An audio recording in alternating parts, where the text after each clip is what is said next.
됐지? 근데 이 지문을 뭐 다 내가 수업을 했으니까 이거 말고 이제 여기서 문제가 되는 게 뭐라고 생각했냐면 도영이는 아니 근데 여기 위에까지만 해도 의심이 합리적인 대응이다라고 얘기했단 말이지.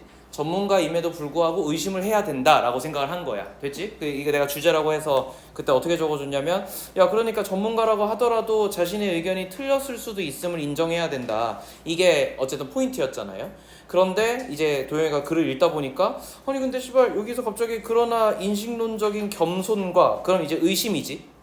맞지? 의심이 그리고 요것도 의심이지. 맞지? 어쨌든 의심을 하는 태도가 이 의심을 인정을 했는데, 그렇지? 이걸 인정하는 거니까 어쨌든 의심을 했어. 본인이 잘못될 수도 있다는 걸 의심했어. 그랬는데 이게 불확실성을 그거 안 좋은 거 아니냐? 이렇게 된 거야. 의심하지 말고 그럼 확신하라는 거 아니야? 이렇게 된 거야. 되게 합리적인 질문이지.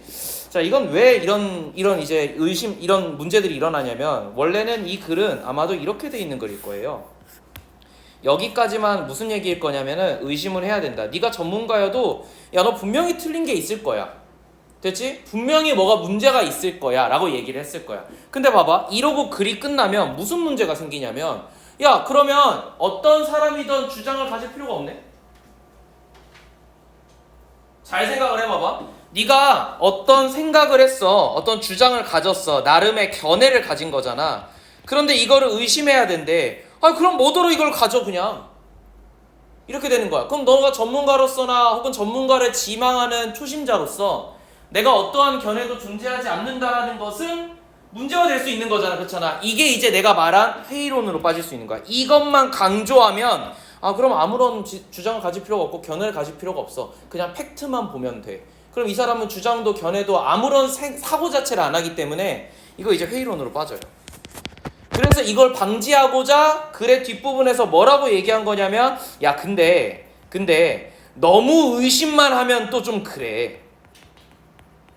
됐지? 뭔가 결정을 할 때는 여기서 얘기한 거 뭐냐면 신속한 평가의 순간인 거니까 내가 무언가 신속하게 결정을 해야 될 때는 나름대로 확신을 가져야 되지 않아? 라고 얘기한 거야. 네가 어쨌든 결정을 해야 되는 순간들이 있을 거잖아. 그 순간에는 뭘 하긴 해야지. 그치? 근데 그때도 네가 신속히가 뭘 해야 되는데 의심하고 앉아있으면 일이 진척이 안 되잖아? 그렇잖아? 그러니까 이런 순간에는 나름대로 확신을 가져 거기까지 나온 결론까지는 이렇게 얘기하는 거야. 근데 이러고 나서 이걸 또 한참 이렇게 설명했겠지? 그럼 이 글은 전체적으로 뭐냐면 전문가여도 틀릴 수 있구나. 됐지? 그렇지만 100%는 아니지만 내가 어떤 결정을 할 때는 밀어붙이는 것도 필요해. 상황에 따라서 유연하게 판단하라. 이게 전체 주제야. 이렇게 돼요. 근데 문제가 뭐예요? 우리는 끊어야 되죠. 맞죠? 끊어야 되니까 어디서 끊었어요? 다른 글과 다르게 여기서 밑도 끝도 없이 끊어버린 거야. 되니 원래 글은 되게 긴 글일 거야.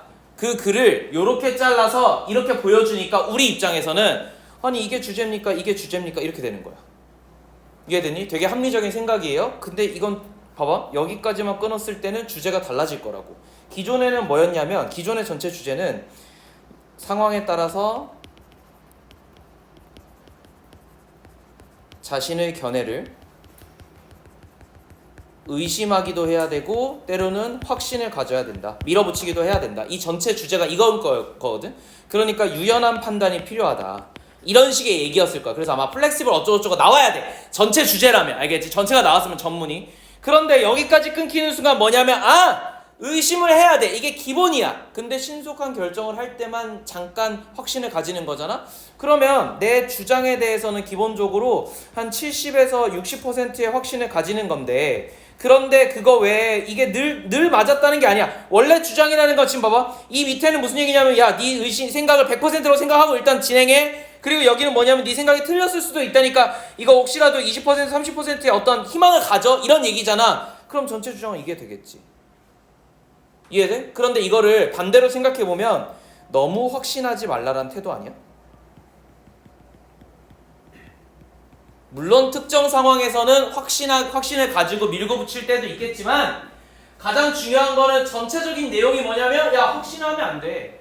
뭔가 틀렸을 수도 있어. 네가 전문가라고 해서 모든 건 아닌 게 아니잖아? 라는 게 전체 주제로 보는 거야. 그런데 이거를 확신만 하지 마라. 틀렸다고 생각해라. 이렇게 단정 지으면 안 되고 그러니까 내가 뭐라고 해놨어. 틀렸을 수도 있다. 이건 가능성이잖아요. 그죠? 본인의 틀릴 수도 있는 가능성을 인정하라지 내가 틀렸다고 인정해라는 아니야. 됐죠? 즉 100%는 없는 거야. 알겠지? 그래서 이제 도영이가 질문한 게 선생님 그러면은 만약에 인정이 A가 인정이고 틀림을 인정, 틀렸음을 인정하는 거고 그 다음에 B가 확신이라면 이 지문은 A 플러스 B로 봐야 되는 겁니까? 그렇죠. 그렇죠. 기본적으로는 그런데 이게 결국 70%고 이게 30%니까 같은 비율로 얘기하진 않아. 다만 시험 문제에서는 A 플러스 B가 맞니? 이렇게 물어보기는 어렵고 아마 어떻게 나올 거냐면 야, 너 확신만 할 거야? 그러니까 인정만 할 거야? 넌 그 100% 틀린 거니? 혹은 그러니까 A만 혹은 B만 이런 식으로 문제를 낼 거예요. 둘 다 틀린 거죠. 그죠? 시험 문제는 확실하게 틀려야 되기 때문에 이렇게밖에 출제할 수가 없어요. 퍼센트를 낼 수가 없잖아. 그렇잖아. 그러니까 아마 이렇게 낼 거고 그렇게 된다면 주제유지 제목 추론해서 그렇게 어렵게는 안 나올 거예요. 내가 전문가니까 내 의견에 무조건 맞는 거다. 틀린 거예요. 됐죠? 내가 전문가이지만 내 의견은 무조건 틀린 거야. 이것도 틀린 거야. 됐지? 그냥 의심을 하라 그랬지 틀렸다 맞고의 얘기가 아니라고. 이해됐죠? 틀릴 수 있는 가능성을 인정하라고 한 거지 틀렸다라는 단정적인 언어가 아니라서 쌤은 주제를 이걸로 한 거예요. 됐죠? 학교 선생님이 얘기하신 논지가 난 이해가 가지만 마지막 문장 때문에 전체 주제가 흔들릴 만큼의 얘기가 아닐 뿐더러 됐지? 그렇다고 해서 뭐 이게 엄청난 뭐 이게 새로운 어떤 얘기냐 이런 얘기들은 모든 글에 나와요. 모든 전문가적 태도에 대한 글에 공부를 어떻게 해야 되니? 야 본인이 맞는지 안 맞는지 의심해야 돼. 근데 시험 볼 때는 어떻게 해야 돼? 존나 확신하고 해야지. 시험 보는 순간에도 내가 틀렸다고 생각하면 그럼 어떻게 시험을 봐? 그 얘기야.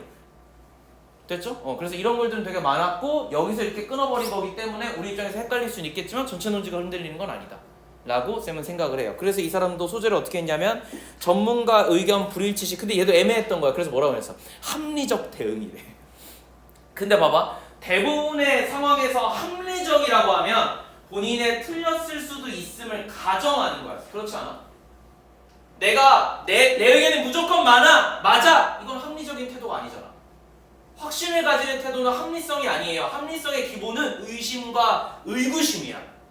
내가 생각하는 생각 체계가 틀렸을 수 있다를 인정하고 남하고 얘기해서 남하고의 의견을 적절한 거를 찾아내는 게 합리성이잖아. 우리가 알고 있는 합리의 기본은 의심이라고 얘기했다. 알겠지? 철학의 기초는 의심이에요. 그래서 소크라테스가 처음에 뭐라 그랬어? 네 자신을 알라. 그 얘기가 뭐야?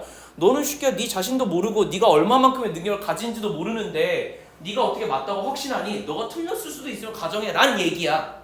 됐어? 그래서 이 사람은 요 말을 썼지만 실제로는 내 주제하고 뭐가 다른지 모르겠네? 인 거야 입장이. 됐죠?